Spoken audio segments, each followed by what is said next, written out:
American dream does not come to those who fall asleep. The American dream.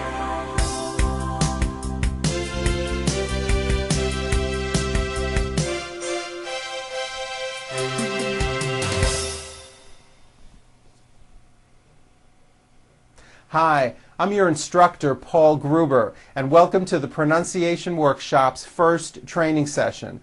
I am very excited that you have taken this first step to improve your English pronunciation, and I do hope that you enjoy this program and receive great benefits from it. Before we begin, I want to make sure that you have downloaded and printed out the training manual which accompanies this course. If you have not yet done so, please do it soon, because you'll definitely need it. Now, you may be wondering, how is it that I am going to help you change the way you speak? Well, basically, when you learned English as a second language, you kept many of the sounds and speech rules from your first language, and you are continuing to use them when you speak English. This is what gives you an accent. You are using the sounds and speech rules from your native language instead of the sounds and speech rules of English. And you know why? Well, because when you learned English, nobody ever showed you what the sounds and speech rules of English were until now. That's where I come in, because I am going to show you and train you on how to use these sounds and speech rules correctly. Knowing and using these rules will help you reduce or possibly even eliminate your accent. Now, throughout the program, you're often going to see me point to my mouth to show you how to produce a particular sound. I want you to pay close attention and try to copy exactly what it is I'm doing. I will be showing you how to correctly form new sounds by changing the position of your tongue or changing the shape of your lips. These small changes are going to make very big changes in your speech. Regarding practicing, I recommend that you use the training manual and try to practice often. When you practice, I recommend that you start out speaking slowly, out loud in a strong voice, while exaggerating all the mouth movements. What you will be doing is retraining the muscles of your mouth and your tongue to move in new ways, which will produce new pronunciation patterns. These new speech patterns will slowly and eventually evolve into your own spontaneous, fast speech. But it is important that you start out going very slow. If you can pronounce words and sentences correctly speaking slowly, well, then you'll have no problem saying them fast. I believe practicing is important, but I do not believe it's the only key towards success. Being aware of your errors, that's the key. Being aware and also recognizing mistakes when you hear them will probably be the most important factor towards your improvement. Another thing I'd like you to keep in mind, and I'm sure you may have noticed this already, is that when most Americans speak, you will notice that we seem to open our mouths a lot, and there's a great amount of mouth movement. Watch my mouth when I say something like, "Wow, is it really raining on Wednesday?" Did you see how much my mouth seemed to move? It wasn't with my lips flat. It wasn't, "Wow, is it really raining on Wednesday?" There was a lot of movement. My mouth opened wide, but also my whole mouth moved forward. Now, I find many foreign speakers, maybe because of their language's characteristics, they don't move their mouths much, and there is very little facial movement. Because of this, to an American listener, the words often sound mumbled, making it very difficult for an American listener to understand what it is you said. One way to be better understood immediately is to become more aware of your speech and to really start opening and moving your mouth. I'd like you to try to observe what I'm talking about. When you speak to native-born Americans or watch TV or movies, notice how when Americans speak, generally our mouths really open big and our lips come forward. These movements have a lot to do with the sound of American English. I also want to add that I will often be asking you to repeat words and sentences on these videos. Try to think and act as if we're both sitting in the same room and I am directly right in front of you. Listen carefully to the words and sounds that I give you. Listen carefully to my pronunciation and watch my mouth. Then repeat the words back to me in your own voice with the techniques that I'm showing you as clearly as you can. Now, at first you may feel a bit foolish talking to your computer screen, but really you shouldn't. Make believe you are speaking directly to me. You will find this to be extremely helpful and effective. During the course of this program, I will begin by addressing consonant sounds, and then later on we'll work with vowel sounds. Now, vowel sounds, as you know, are A, E, I, O, and U, like A, O, E, and U. And consonant sounds are basically all the other letters and sounds, like B, Ch, S, T, F, G, Sh, W, and of course there are many, many more sounds. The consonants that we are going to cover in this first session are the consonant R and the consonant W. Okay, are you ready? Here we go. Let's get started. Let's start with the American R. R's are everywhere. They are probably the most commonly occurring consonant sound in English. One reason for this is that R's affect vowel sounds, especially when an R falls at the end of a word or after a vowel sound, as in the word car, or the word air, or the word turn. After working with so many non-native English speakers from around the world, I believe the R sound is one of the main causes for being misunderstood in American English. Therefore, this is why I've chosen to start out with this sound. Now, in some languages like Arabic and Spanish, the R is produced by bringing the tongue forward in the front of the mouth, behind the upper teeth, and rolling or trilling the tongue. Like that. Now, in some other languages like German and French, the R is produced in the back of the throat. But this is not how we produce an R sound in the United States. In American English, in order to say a clear R sound, two distinct things have to happen. The first thing is that our mouth and our lips come tightly forward, as if you would be saying the ooh sound. Do this with me. Say ooh, and make sure you're bringing your lips all the way forward. Say ooh. That's it. You see how your lips are forward?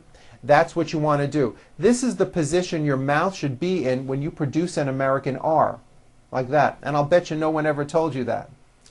Now, the second thing is that your tongue moves back in your mouth. It doesn't come forward, it's pulled back. This is probably the opposite of what you are doing right now.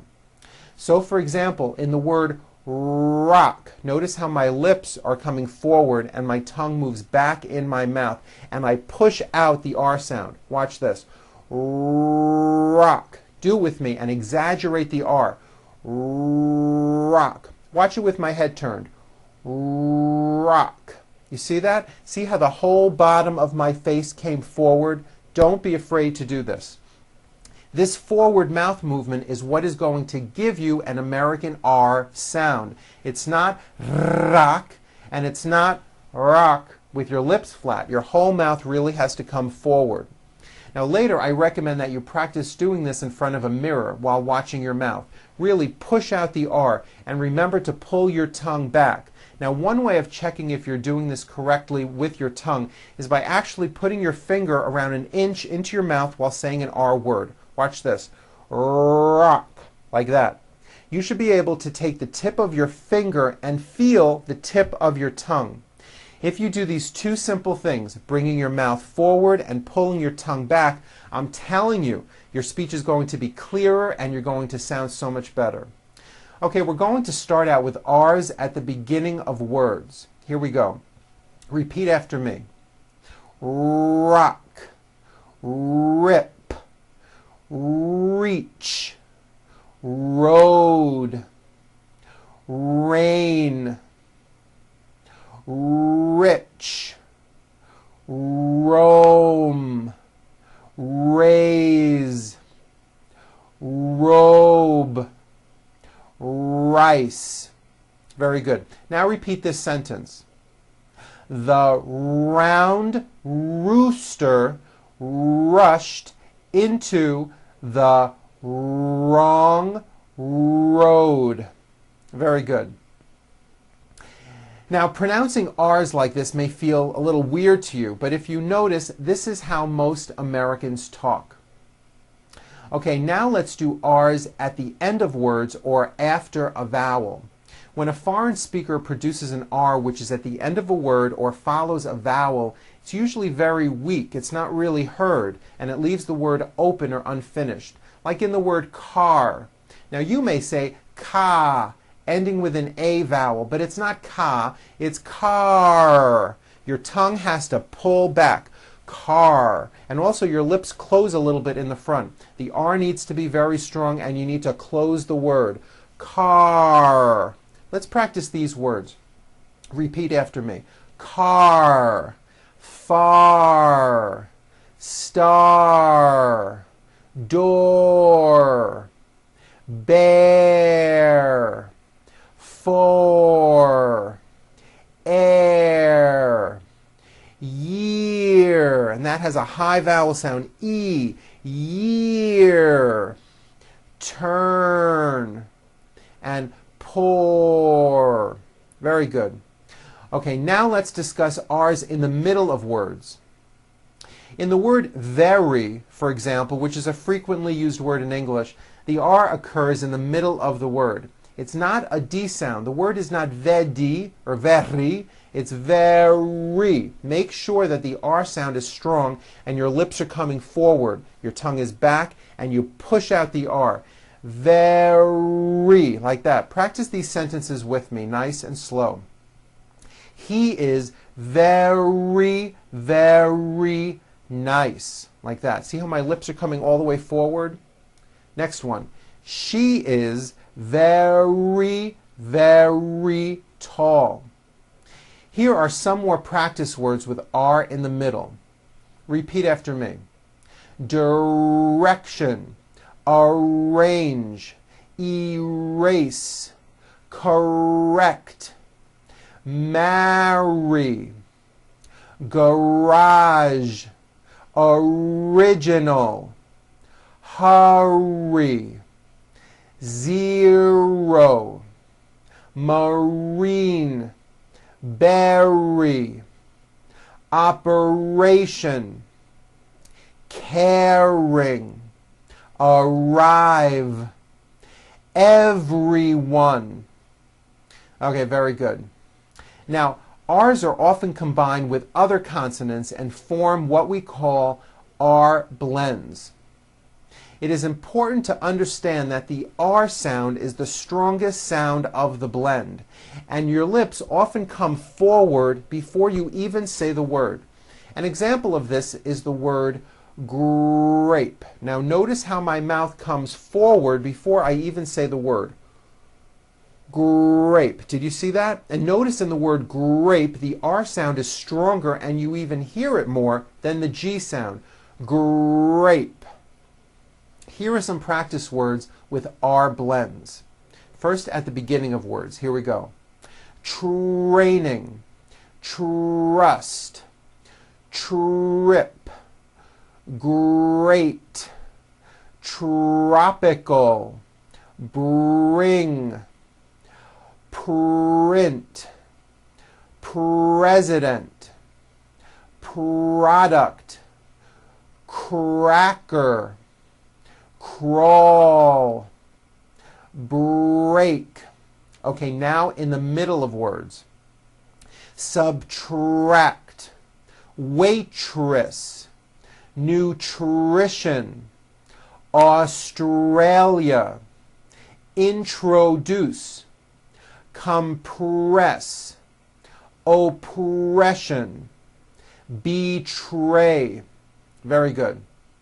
Okay, now let's practice R sounds in sentences. These sentences are filled with R's. Keep the R sounds strong. Don't forget to bring your mouth forward and pull your tongue back. Say these sentences with me. Here we go. The story he read on the radio was incorrect. Her career in the law firm is permanent. Richard and Brooke took a ride in their brand new Range Rover truck.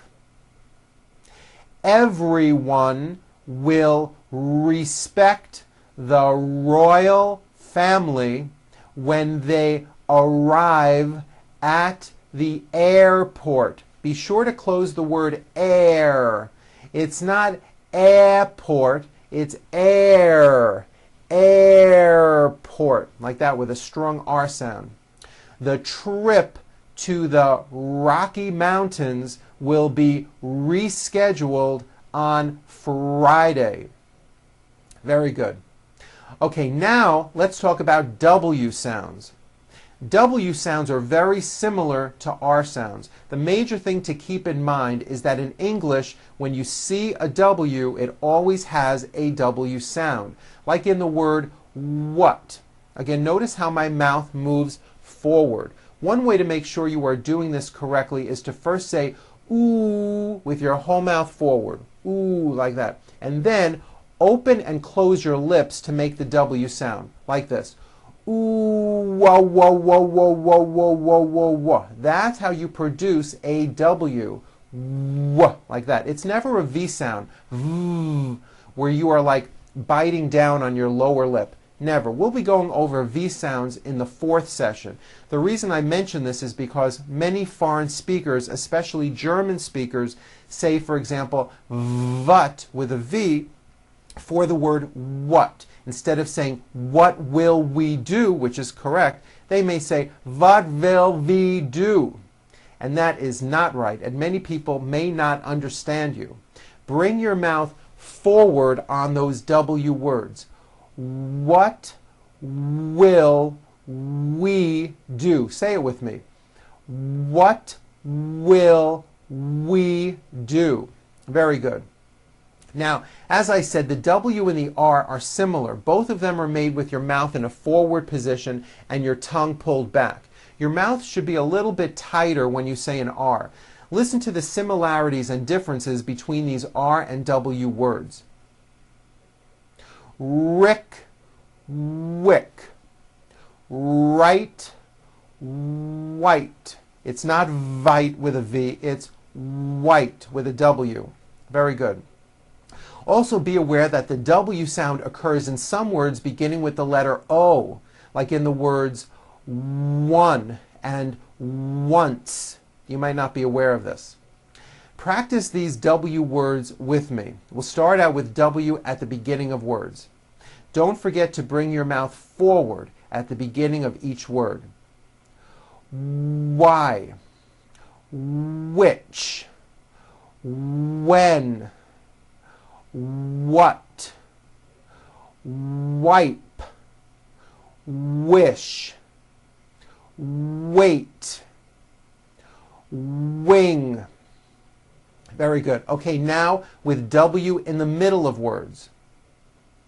Always, away, beware, awake, someone, rewind, Halloween, Hollywood. Now practice these W sentences. The wind from the west was very wet.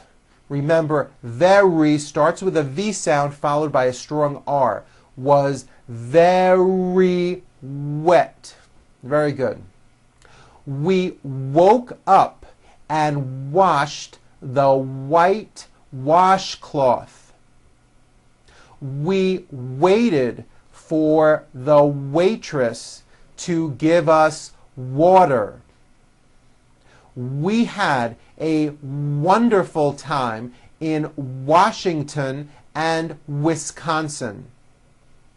Very good. Now, while we are talking about W sounds, I'd like to mention Q sounds. How are Q sounds related?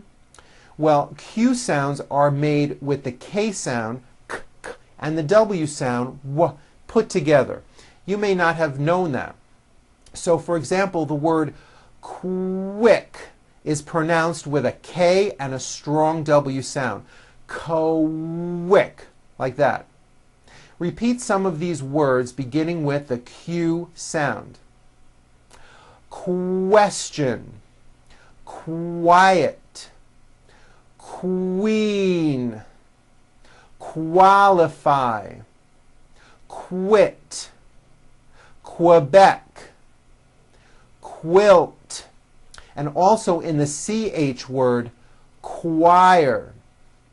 Very good. Okay, here now is a paragraph which contains many R and W sounds. You may want to practice reading this paragraph a few times. Notice how my lips come forward on all my R's and W's. Try to do the same thing. And don't forget, do not roll your R's. Don't do that. Here we go. Ray was born in Russia. He dreamed of building the perfect roller coaster at the Grand Canyon in Arizona. He had a friend named Fred who lived in Norway. Fred's profession was designing railroad tracks, and his career involved traveling all around the world. Ray thought it would be perfect if Fred designed his roller coaster ride. Fred was creative, brilliant, and worked well with railroad tracks. He would be the perfect engineer for the project. The ride took 2 years to construct and was painted red and white. Everyone really wanted to ride the brand new roller coaster. Very good. Now, if you strongly push out those R's and W's, when you practice, eventually your R and W sounds are going to be clear and your speech will be much easier to understand. If you have the time, watch this session again and practice your pronunciation along with me. Then take out your training manual and practice on your own. All the word lists and reading passages that are on these videos are in the manual as well. I hope you enjoyed our first session together. Feel free to watch this session again. I'm Paul Gruber with the Pronunciation Workshop, and I'll see you next time.